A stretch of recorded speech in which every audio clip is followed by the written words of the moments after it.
আপনাদেরকে একটা গুরুত্বপূর্ণ সংবাদ শেয়ার করতে চাই।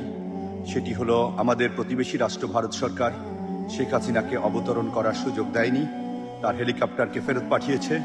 আমি দায়িত্ব নিয়ে বলছি, বিমান বাহিনী সূত্র আমাকে একটু আগে নিশ্চিত করেছে উনি ক্যান্টনমেন্টের ভিতরে আছেন। আপনারা যেভাবে হোক ওনাকে আটক করুন এবং ওনার এই যে 15.5 বছরের গুম খুন, এই গুম খুনের হিসাব এবং শাস্তি নিশ্চিত করুন।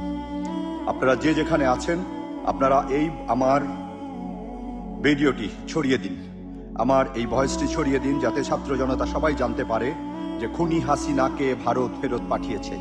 খুনি হাসিনা ভারতে অবতরণ করতে পারেনি, তার হেলিকপ্টারকে অবতরণ করতে দেওয়া হয়নি, সে এখন ক্যান্টনমেন্টে আছে। আমি কাজী শামীম আহসান দায়িত্ব নিয়ে বলছি, যারা আমাকে বিশ্বাস করেন তারা বিশ্বাস করুন, উনি বাংলাদেশে ফেরত আসতে বাধ্য হয়েছেন। ওনার হেলিকপ্টারকে অবতরণ করতে দেওয়া হয়নি, ওনাকে রিটার্ন পাঠিয়ে দেওয়া হয়েছে। উনি যে বাহন নিয়ে গিয়েছিলেন ভারতীয় সেটাকে ফেরত দেওয়া হয়েছে। এটি বিমান বাহিনীর একটি সূত্র নিশ্চিত করেছে। আপনারা খবর নিন, আপনারা ওনাকে আটকের চেষ্টা করুন, ওনাকে জীবিত অথবা মৃত যেভাবে পারেন ওনাকে আটক করুন। ওনার সাথে আমাদের হিসাব আছে, সেই হিসাব আমাদের বুঝে নিতে হবে। ওনার সাথে হিসাব আছে, এটা আমাদের যৌক্তিক হিসাব। এই হিসাবকে এড়ানোর কোনো সুযোগ নেই, কোনো ছাত্র জনতার সুযোগ নেই। আপনারা ওনাকে আটকের ব্যাপারে সবাই মিলে চেষ্টা করুন।